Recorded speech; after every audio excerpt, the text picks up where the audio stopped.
Welcome to this community call number 79. My name is Mark Fussell, your host. It's great to have you here today.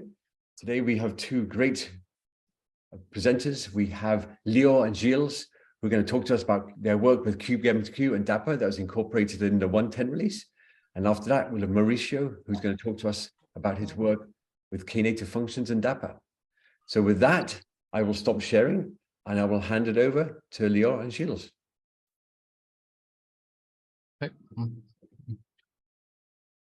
Okay, see the screen? Great. Good morning, everyone.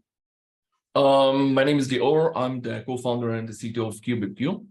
KubeMQ was born about 4 or 5 years ago and was an answer to one of the hardest problems we had in some companies, that we need some good and reliable messaging system in Kubernetes. So KubeMQ is a Kubernetes messaging platform that actually built to be run on Kubernetes, and it's well built and ready for enterprise grade, and have almost every possible feature that you have any needs in any messaging and microservices architecture available. The KubeMQ platform consists of about 4 main components. First of all, the first one is the KubeMQ cluster. This is the main KubeMQ functionality that handling all the messaging, has queues, RPC, and also sync and async messaging patterns. And we have 3 what we call the three types of connectors that allow you to connect between KubeMQ cluster to outside services, similar to what Dapr is doing, but in some in a different protocol or different connectivity. And one of them, it's more important, what we call KubeMQ bridges, is allow you to connect between KubeMQ cluster and do some bridging, replication, aggregation of messaging between KubeMQ clusters. KubeMQ is a very small footprint written in Go. One of the most important thing in KubeMQ that it's running inside your Kubernetes cluster. It's very small footprint, has the ability to scale very fast. Many of our clients are using KubeMQ cluster, many of them in namespaces. You can increase and you can put almost any amount of KubeMQ cluster to serve specific needs. It can run in any place that has a Kubernetes cluster. It can be on cloud, can be on-prem, it can be on edge, since it's a very low resource needed. So you can use the KubeMQ almost in every location that you have Kubernetes. The interoperability with KubeMQ and Dapr, it's available from version 1.10. Has 2 main components. One, we are using the PubSub component. This is for the messaging pattern of PubSub. We have 2 sub components that have both of them in the same family of PubSub. One called Event Store, and the second are events. And the difference between them is event store is with persistence, so you can retrieve messages. You can do many functions with persistent, and events are in memory for fast distribution on many messages across many channels. Another basic component we have bindings that it's a binding to a queue. So KubeMQ has 3 families of messaging pattern. One is the queue, The second is PubSub, and the third is what we call command and inquiry. Command inquiry is not part of this release, but bindings that is Q PubSub is available to use as from release 1.10. So we have a couple of nice tools that you can help you to deploy quickly KubeMQ. We have something called build.kubemq.io. It's very easy to use, a GUI interface that can generate all the requirement YAMLs in order to deploy. It will take about a couple seconds to deploy complete architecture, including cluster, target, bridges. Very, very easy. It has an operator that can handling all these capabilities, and also KubeMQ has a very nice dashboard that can display, and actually it's a very good tool for debugging, deployment, development, and easy to see exactly, and can even monitor specific channels to see what's going on in every channel, like a monitor point. You can invoke, you can create. One of the most significant feature of KubeMQ that it's zero configuration, means that you don't need to configure almost anything. Once you're sending a message, a topic or channel, whatever you want to call it, it's created automatically. The same with subscriptions. So it's almost zero handling of configuration. So this is why it's very easy to use. And I think this is for me as a quick introduction what is KubeMQ. Gilles will show what they have done with KubeMQ with a real live use case. Okay, so I will stop sharing. Okay, I will start to share.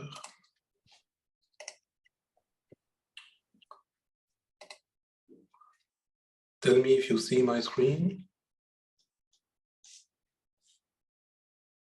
Yes. I can see it. Okay, I start to present. Okay, thank you. Good morning. It's good morning in USA. Good evening in Europe. Here the presentation is about Dapr story at Elia Group, beginning of a new journey.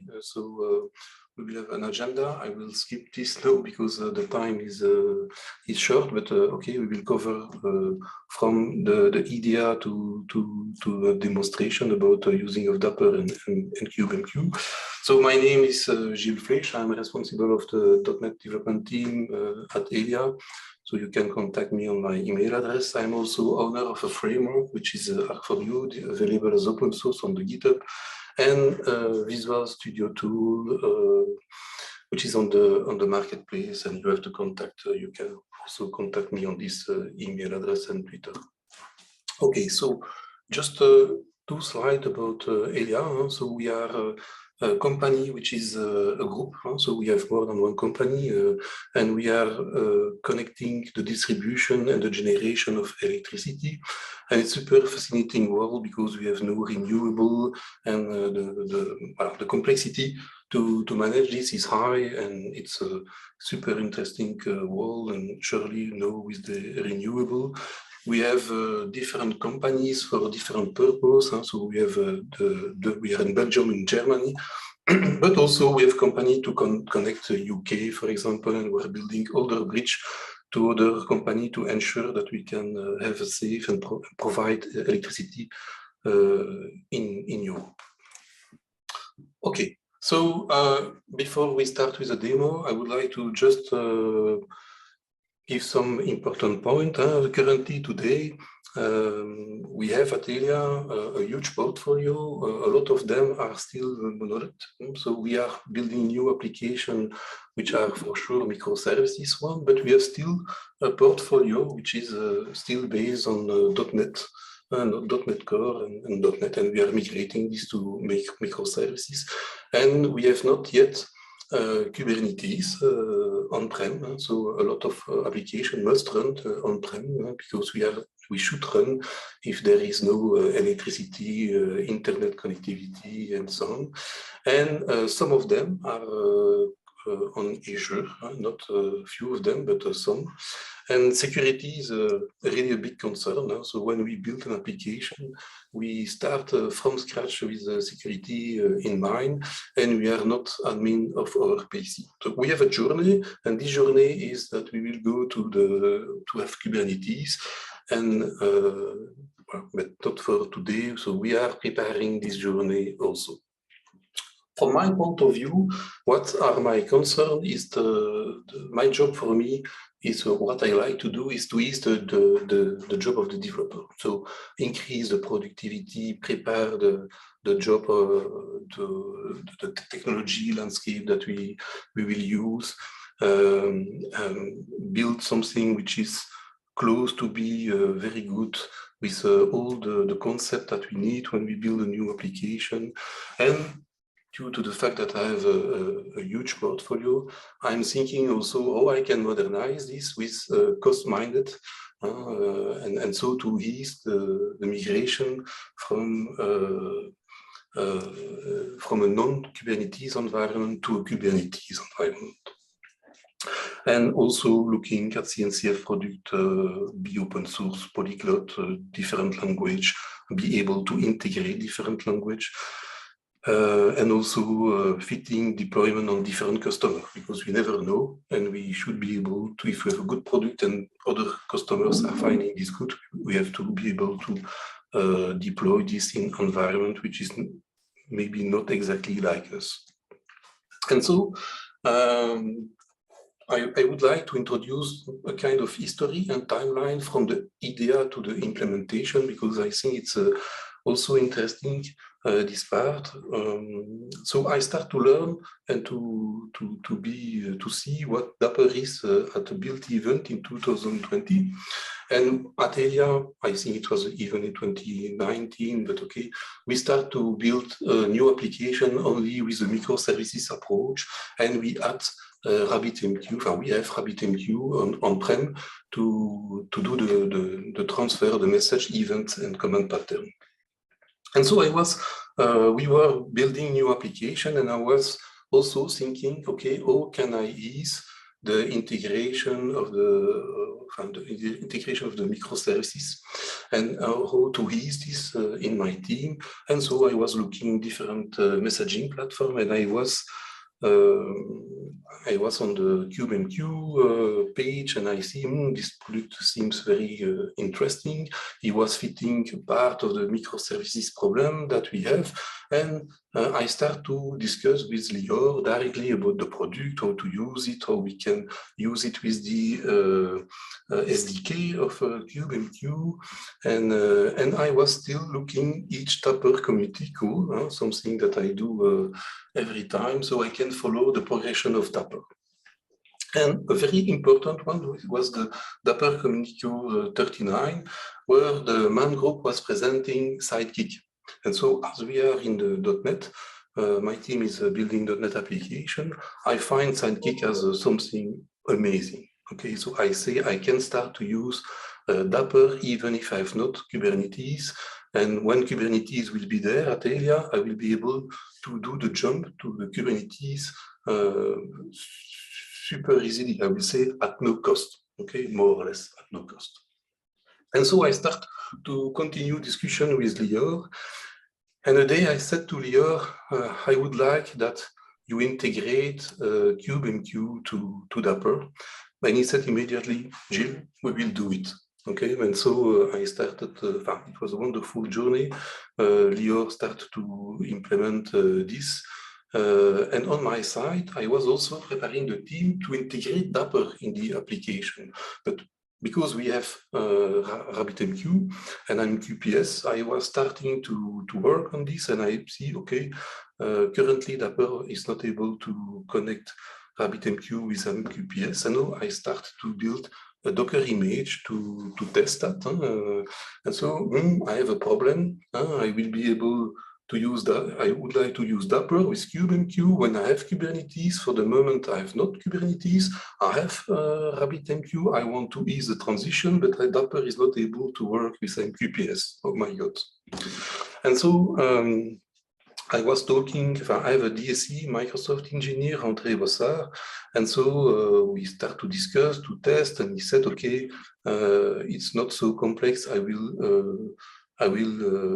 do the code and publish a pull request to integrate MQPS in the PubSub component of RabbitMQ." And so now we are on the release v1.0.10, and the two things are there. So Dapr and KubeMQ are available in this version, but also the integration of RabbitMQ with MQS for the PubSub component. And now we have already submitted some pull requests, and we have also received, it was already accepted, sorry.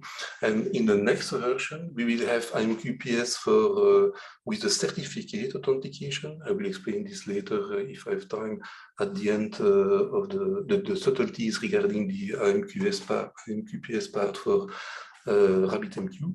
And also we will integrate the binding, the capability to connect with the binding Dapr with RabbitMQ.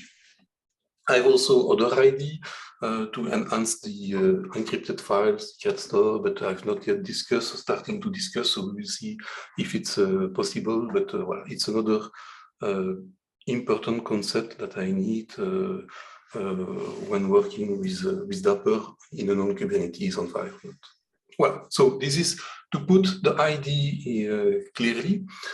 And so important for me, why KubeMQ at Elia?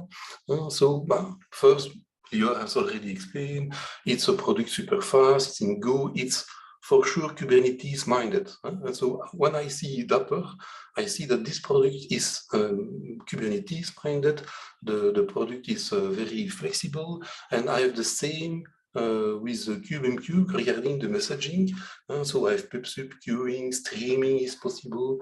This is also CNCF open source, but it's super easy to deploy and configure. When I see today what I do, what we have to do with RabbitMQ and configuration, it's less easy as what I can do with KubeMQ. And I can deploy this more or less everywhere, standalone. When I developed Docker, Edge, not Edge, Kubernetes, K3S, everything where container is there. It's a plugin architecture, exactly like I see Dapr is like that. So I have just a YAML file. I will define a component. I do the same with with KubeMQ. Sorry. So I have. There are a lot of similarities, but one important point also is that I know that because I will use KubeMQ, I know that if there is a new platform which is coming where I need to communicate, I know that I will have, it will be super easy for me to talk with the KubeMQ team, to discuss and to say, okay, I would like to connect this new product, and they will do that. Okay, so flexibility is also a concern for me. And so, for sure, when I'm looking, or if we are looking Dapr and KubeMQ, there are a kind of overlapping. Okay, some similarities in the way to configure, the easy part to deploy this. Sorry, when you deploy Dapr on a Kubernetes environment, it's not super complex. You have also the operators, the dashboard, and so on, and you have exactly the same with KubeMQ. Okay, but KubeMQ and Dapr have also differences, and only a subpart is very common.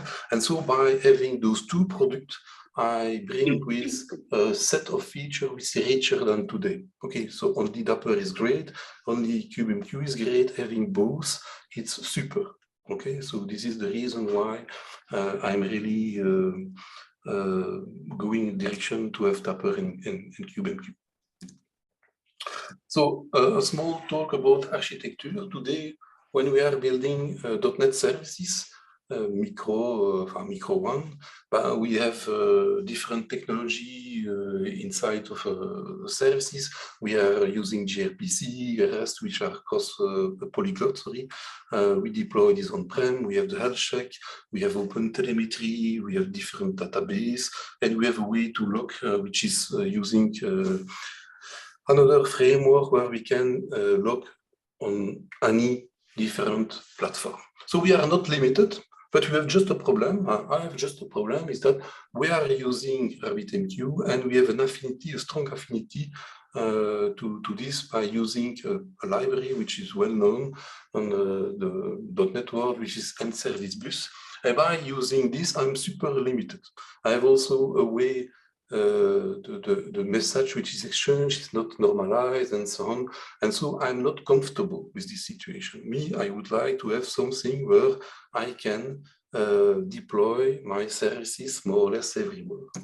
And this is the reason why I've seen a big advantage to use Dapr and to infuse Dapr in the microservices architecture. And one aspect is the state store, because now we have, based on the .NET framework 3, we had 3 store system, which is part of the framework. But suddenly, by adding Dapr, I have more than 20, so for free, which is great. And also by using Dapr and the cloud event, I have the message that I sent on the wire are really well formalized, cross-platform.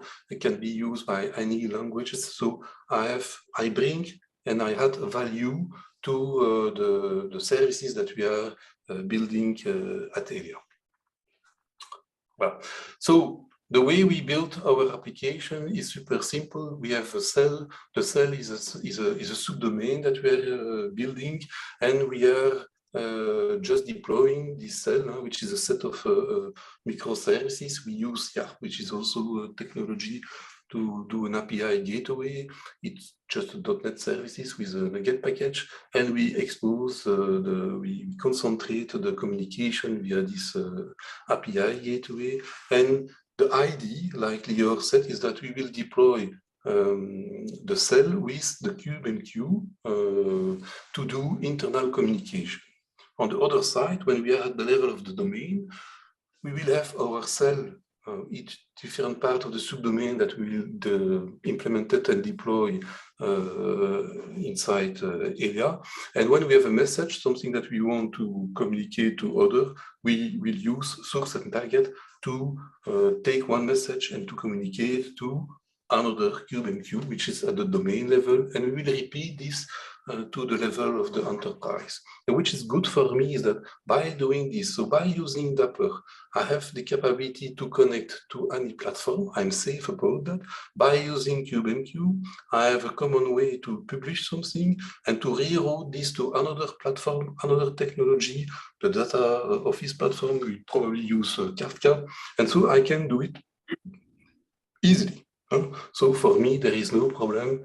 I'm comfortable regarding the future, and I know that I have the Swiss knife where I'm able to do more or less anything.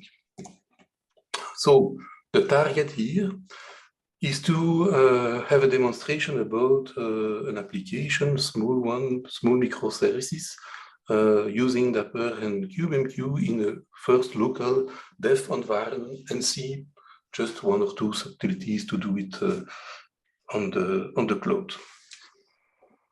So the application is the following. We have a YARP, which is the API gateway, doing the OpenID connect with OO2, exposing Swagger page, having the health check to see if the different services are working well, and playing the role of the reverse proxy, exposing REST and gRPC.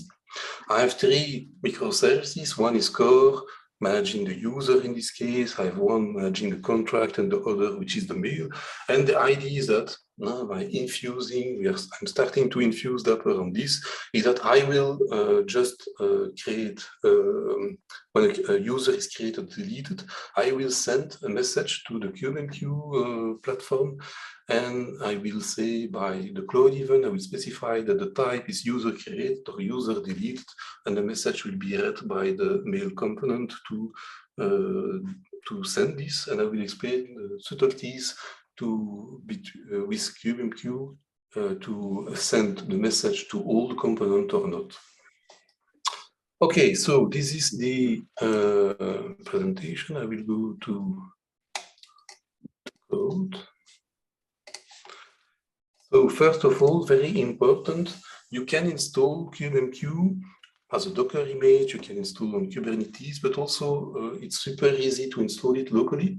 It's a standalone application, standalone installation, sorry. And so it's super easy when you are a developer to have a local environment and just not to have a big infrastructure to deploy this. You can use Docker locally, but at Elia, we are not able to do this for the moment. So using the standalone is super easy to do. And you install the KubeMQ and you start it. To start it, it's super easy. You just do KubeMQ server and KubeMQ will start. I've changed the configuration, the standard one. The standard one is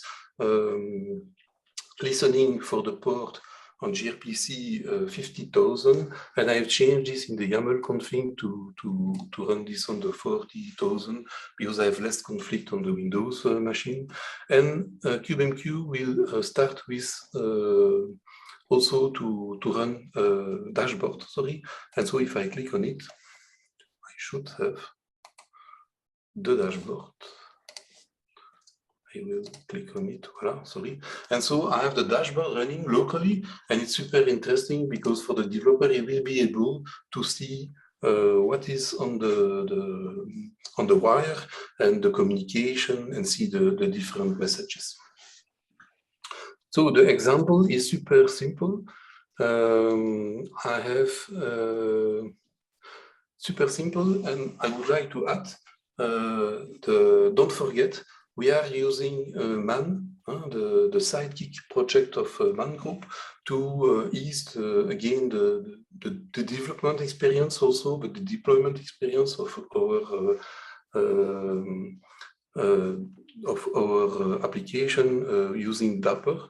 So it means that at the level of the code, I have a section. If the section contains a Dapr sidekick one, I will run my services using sidekick. Okay, I do this because when I deploy in a Kubernetes environment, we will not use sidekick because we have the sidecar concept. We have Dapr, which is doing this for us. Managing with all the operators and so on that Dapr has. So it's a flag that I can activate or not, a functionality that I can activate or not.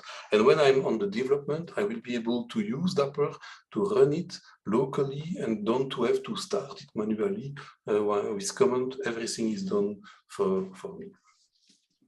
We have at the level of the host, we have a component. On the component, we have for the different environment, the YAML file of Dapr to configure what we want to do. And we have one which is for KubeMQ. And so as you see, the idea of KubeMQ is to provide something super simple, and the configuration, the Dapr configuration for the component KubeMQ here in PubSub is super simple. Okay, just the address you can add for authentication, and the next one is to say if you want to persist or not your message in the database. And so in this case, okay, I will use store. I'm on the port 40,000, and now in the code I will have somewhere. For example, when I create a user, I will validate some stuff, and after I will create a message payload with an event to say that send a message as an event to say, okay, I will create a new user. I will give some information about the user, the name, the email address, and I will specify the type of the message. And so I will be able to use by a subscription to route this to the correct REST API that will handle the event. Okay, so I encrypt the license key because I don't want that this is visible. And when the message will be sent, it will be read. Okay, so on this here, the user controller is the controller on the mail microservices that will read the message. So I don't use the attribute to configure this, but I use the subscription because it gives me more power, more flexibility regarding the routing that I can do when I have a message on the wire. Okay, so we will see this in action. I will start it. Just check the time. Okay. So my different services are started. It's super interesting to see that to see the Sidekick project starting the Dapr exe, and I'm on which component? I'm on the mail one, and on the mail one, it's always hard for me to see, but voila, I see that the component is loaded and the core KubeSub one is loaded, so Dapr is ready to work. So now I have my portal with my the different microservices. So this is the YAR project. I can select here the core business one. In the core business one, I have the user one, and I have already created an entry. So theoretically here, if I do this, I have this ID. If I execute, I should have in the database the user that I've created. And so remember, when I will create a user, I will delete, I will send an event, and the event will be read by the mail component to send a mail. And what I can do with KubeMQ is go to the dashboard. I see the event store is created. I can see that I can click on it. There is no message sent for the moment. I have cleaned the database. I will show this always easy, which is very interesting when you are developing something. And I can do a watch, and I can watch what will go through the KubeMQ environment, which is super interesting when we are building or developing. So now I go to the this one, and I will delete the user.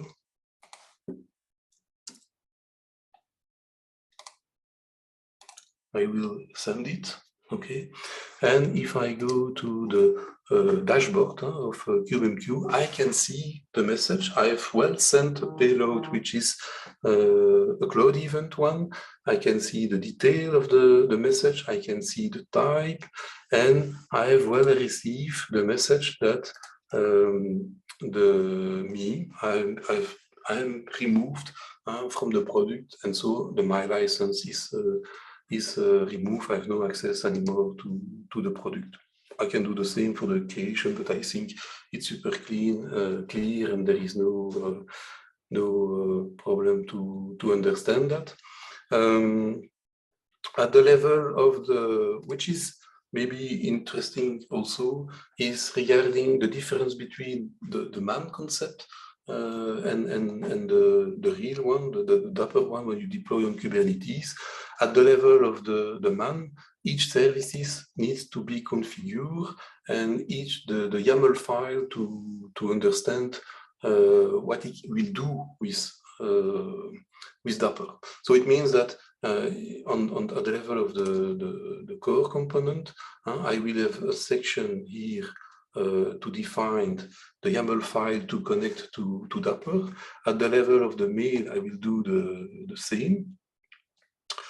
If I find it, okay. And I define also the user subscription to say, okay, I'm interested by those two events and to route these to the API that is listening from the mail services. At the level of the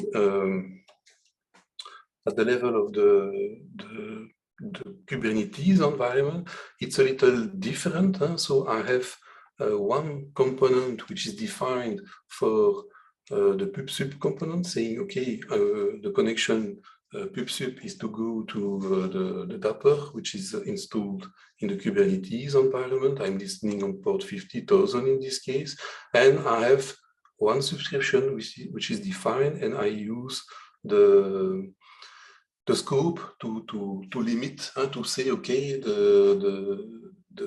this event will be routed to this services by using the scope to limit that. So if I have different services listening different information event, I will use different subscription to define this.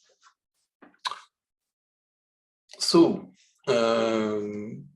regarding the demo, it's no more than that.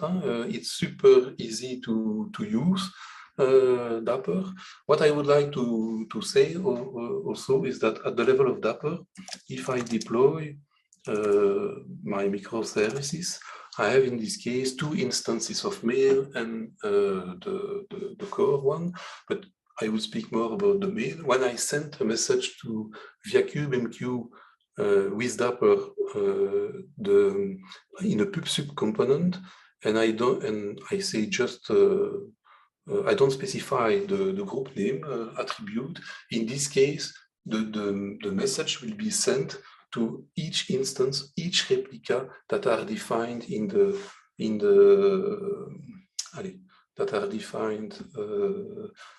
Kubernetes deployment, each instance, sorry.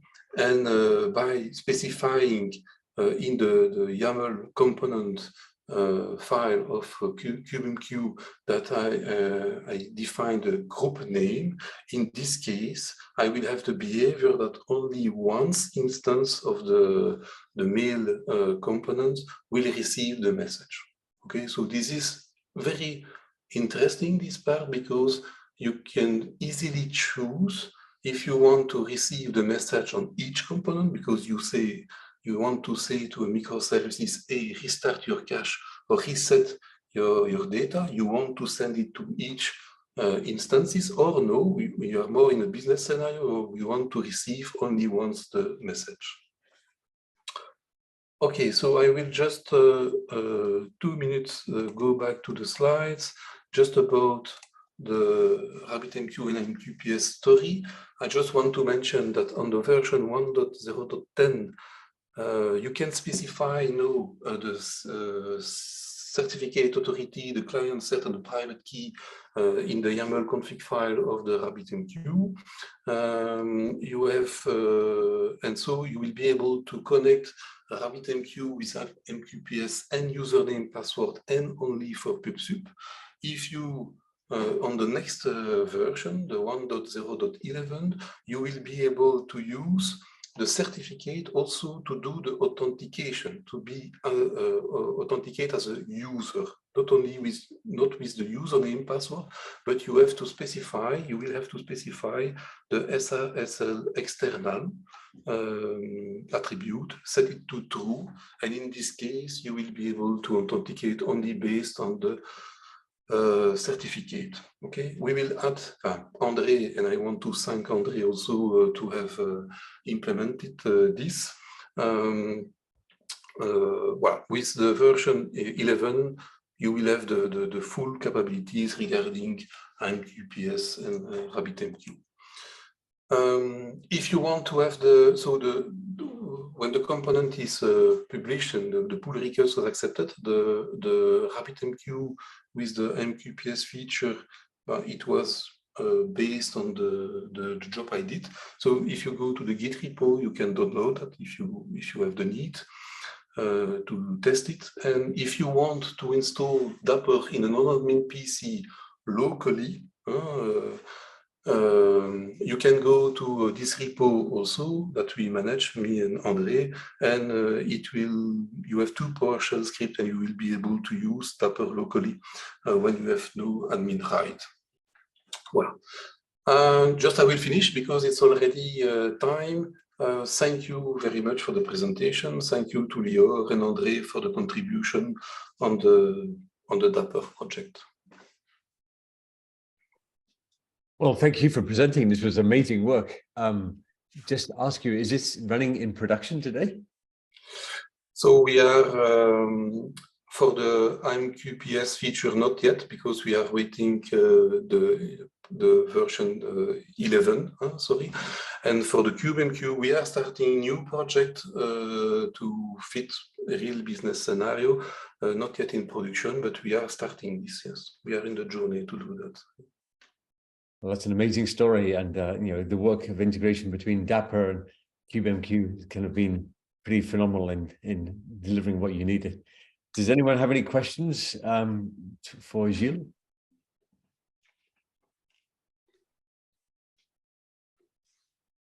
Right, well, thank you. And we'll move on to our second presenter. So, Great. Mauricio, I will hand over to you. Let's do it. Let me share my screen. I will be presenting today a little bit about Knative and Knative functions and Dapr. Let me see if I can put this on a slideshow. Can you all see my screen? Yep. Yeah. Great. Okay. So my name is Mauricio Salatino. I'm working, with Mark and Jaron on Diagrid, but I'm also involved with this project that's called Knative. It's a CNCF project, and I'm part of the steering committee there of that project. And also I'm working on a sub project that's called Knative functions, where I'm co-leading that working group.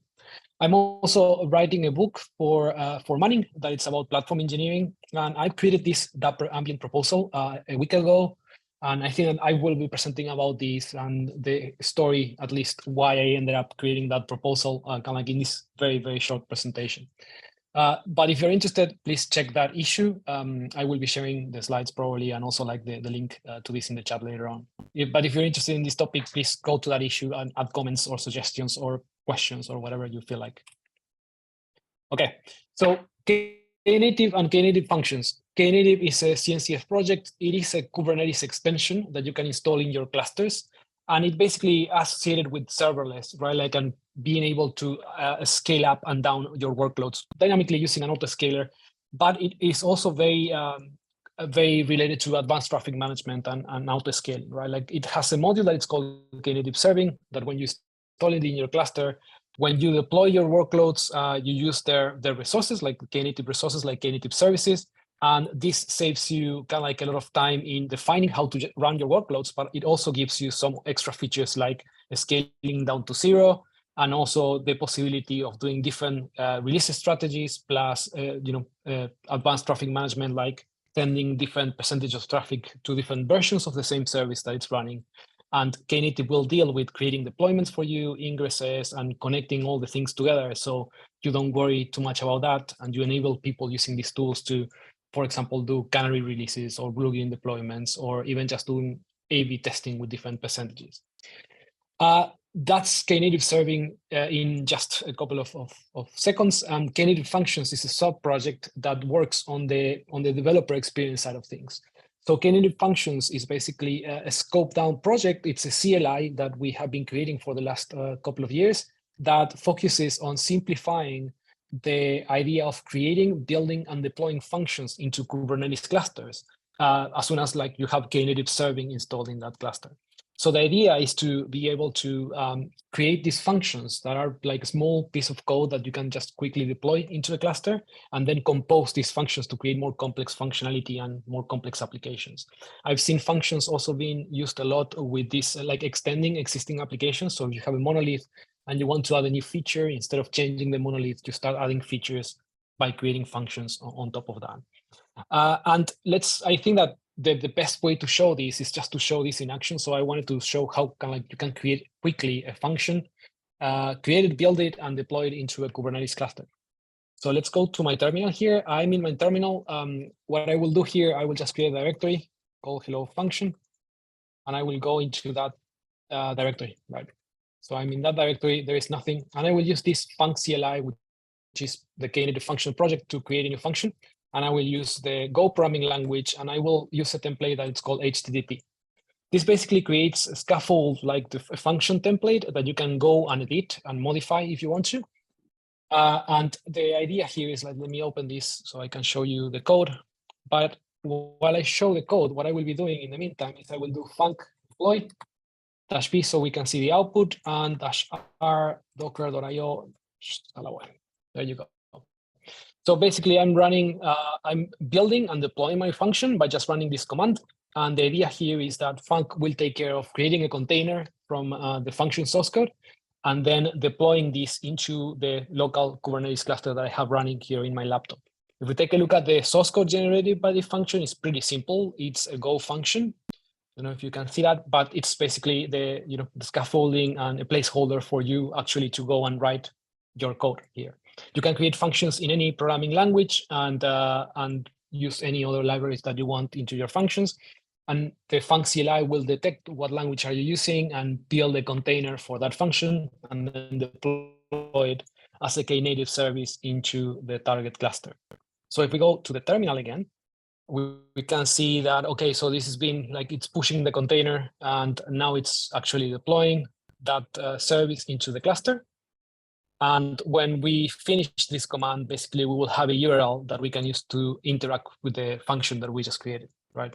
So there we have like the URL, and that basically means that Knative and Knative functions in this case basically took care of creating the function, deploying it, and running it in my local cluster.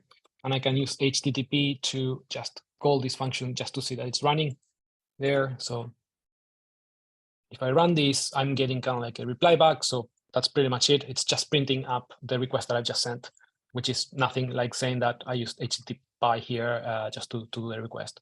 But the function is running, right? Like, and the idea here is to enable developers to quickly get these functions up and running, and enable them just to write logic into those functions.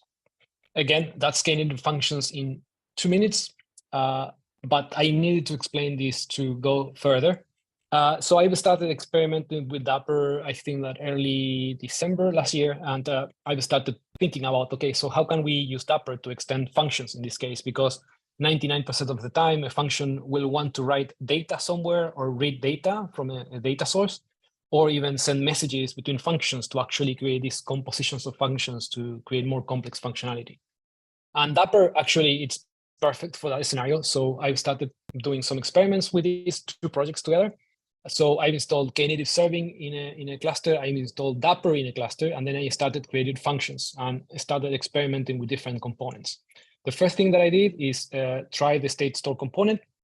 And in order to enable my function to be like a Dapr function, in this case, it's like I just need to add a bunch of annotations to the Knative service. So the sidecar injector can actually get my Dapr sidecar injected alongside my function pod. And by using the Dapr SDKs, in this case, the Go SDK, I can actually write and read from the state store component, right? So I did that, and that's working perfectly.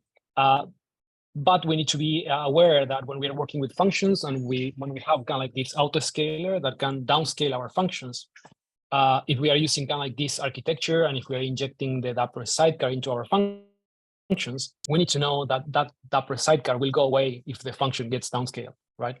And this is being taken care of by Knative serving. If we are not calling the function will be automatically downscaled.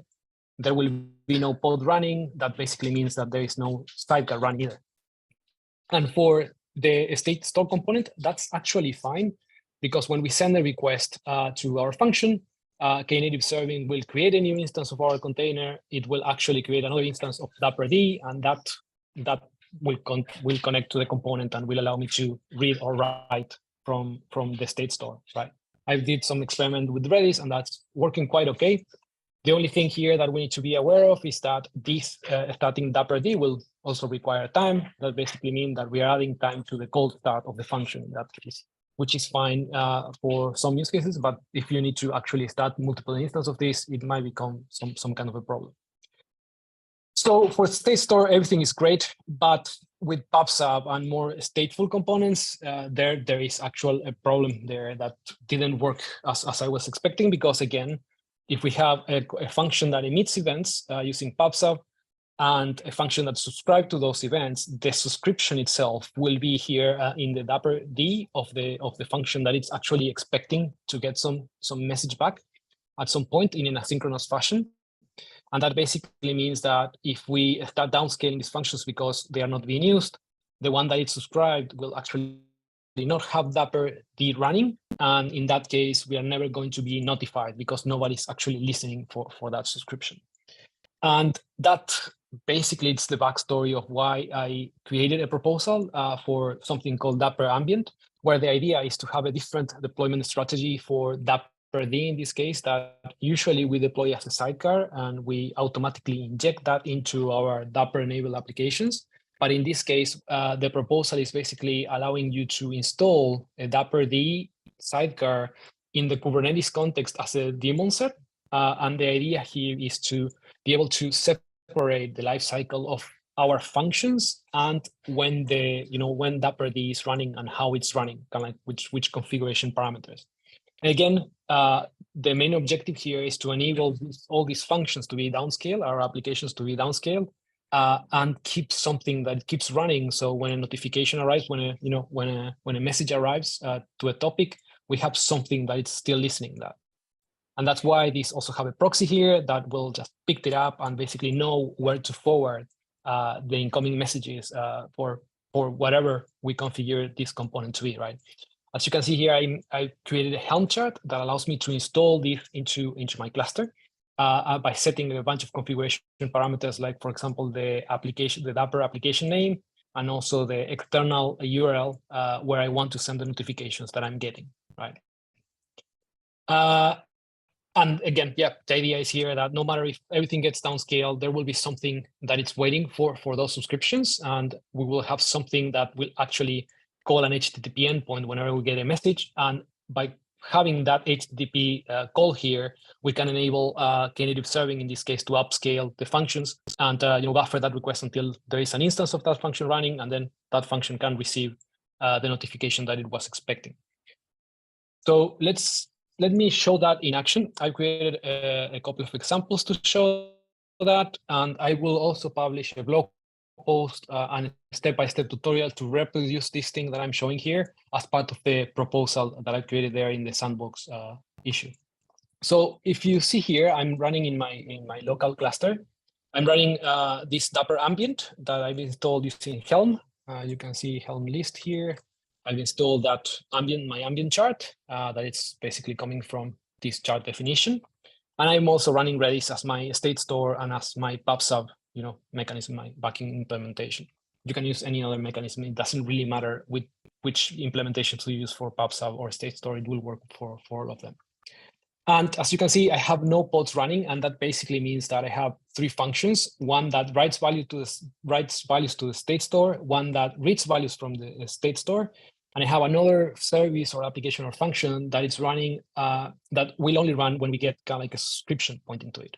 So if we take a look at the project here, you will see that in order to interact with Dapr Ambient, you don't actually need to do much because when you create and install the Helm chart, what you get is a service here in this case, that it's a URL that you need to use when you create your Dapr clients. Because the Dapr sidecar, it's not running alongside your application. Now it's going to be hosted in a service that it's running somewhere in your Kubernetes cluster. It's a daemon set that basically means that if we use that, we will have 1 instance per cluster node. So reducing the hops, right? Like I don't want all the applications to go to a different node to contact the Dapr services, but that can be changed if we want to.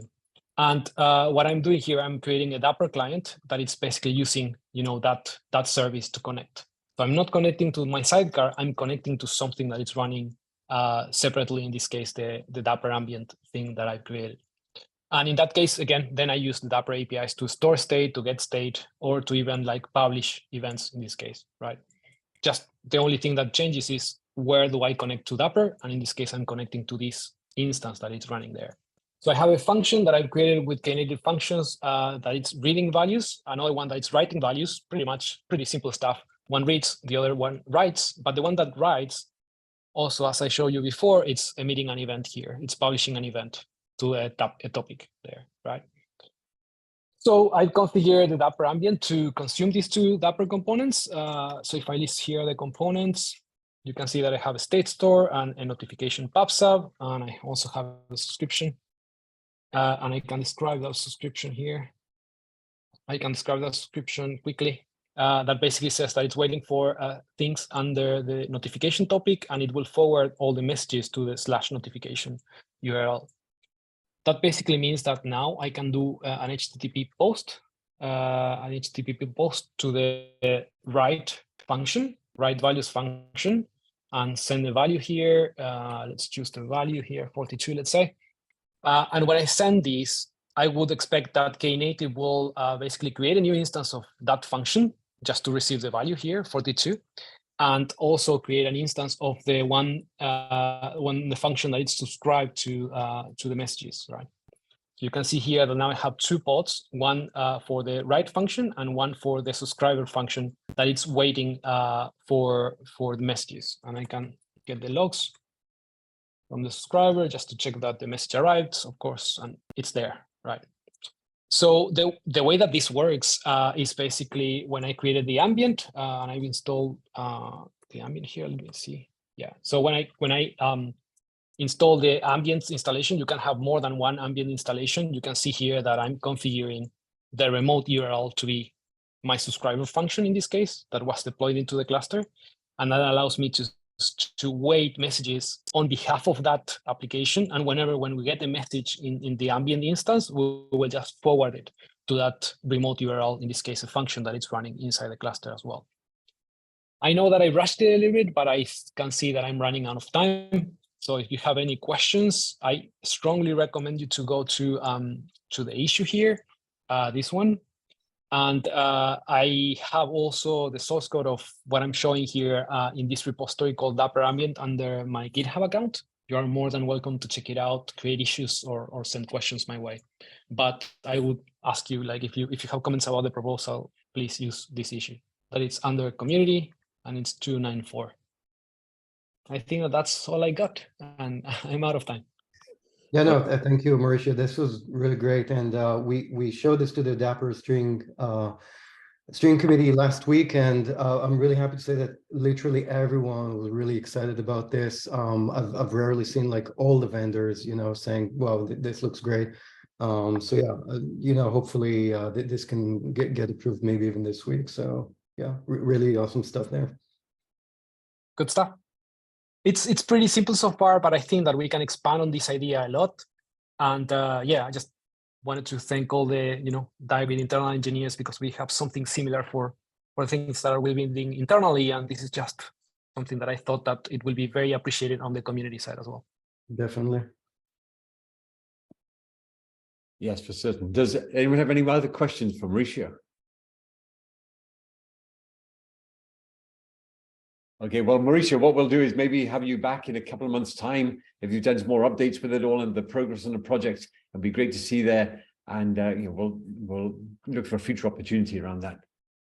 Okay, well, with that, I want to say thank you to the presenters today. Wonderful set of presentations. Amazing to see this, and we'll close this call out. Thank you.